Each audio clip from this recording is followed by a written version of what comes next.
जीवन हमें एक मौका देता है, इसलिए जब भी सही कॉलेज चुनने का समय आए तो सिर्फ मंगलायतन यूनिवर्सिटी आपके बेहतरीन भविष्य और सर्वांगीण विकास के लिए।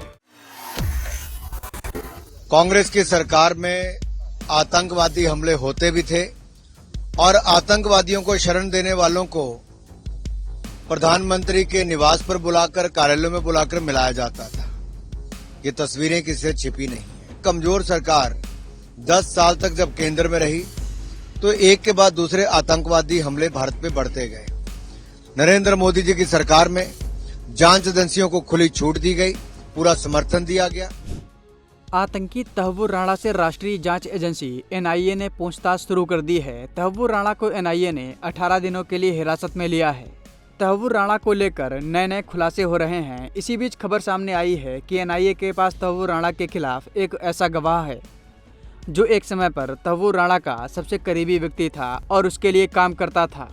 हालांकि ये गवाह कौन है, अभी इसकी जानकारी नहीं है। इसी बीच इस मामले को लेकर अनुराग ठाकुर का बड़ा बयान सामने आया है। अनुराग ठाकुर ने तहव्वुर राणा का नाम लेकर सीधे कांग्रेस पर हमला बोला है। उन्होंने कहा है कि कांग्रेस के शासन में आतंकी हमले होते थे और आतंकियों को पनाह देने वालों को पीएम हाउस बुलाया जाता था। अनुराग ठाकुर ने इसके साथ और क्या कहा है, आइए आपको सुनवाते हैं। कांग्रेस की सरकार में आतंकवादी हमले होते भी थे और आतंकवादियों को शरण देने वालों को प्रधानमंत्री के निवास पर बुलाकर, कार्यालयों में बुलाकर मिलाया जाता था। ये तस्वीरें किसी से छिपी नहीं है। और यहां तक ये कमजोर सरकार 10 साल तक जब केंद्र में रही तो एक के बाद दूसरे आतंकवादी हमले भारत पे बढ़ते गए। नरेंद्र मोदी जी की सरकार में जांच एजेंसियों को खुली छूट दी गई, पूरा समर्थन दिया गया। अपनी सेनाओं को भी आतंकवादियों को और उनके ठिकानों को ध्वस्त करने के लिए खुली छूट दी गई। सर्जिकल स्ट्राइक भी हुई तो मोदी सरकार में, एयर स्ट्राइक हुई तो मोदी सरकार में, और ऐसे आतंकवादियों को अमेरिका से वापस हिंदुस्तान लाने का काम भी तहव्वुर राणा जैसे लोगों को लाने का काम किया तो मोदी सरकार ने किया।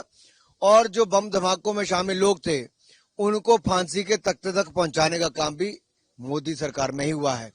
भारत पहले से ज्यादा सुरक्षित अपने आप को महसूस करता है और अंतर्राष्ट्रीय स्तर पे आतंकवाद के खिलाफ मोदी जी ने लगातार आवाज उठाई है।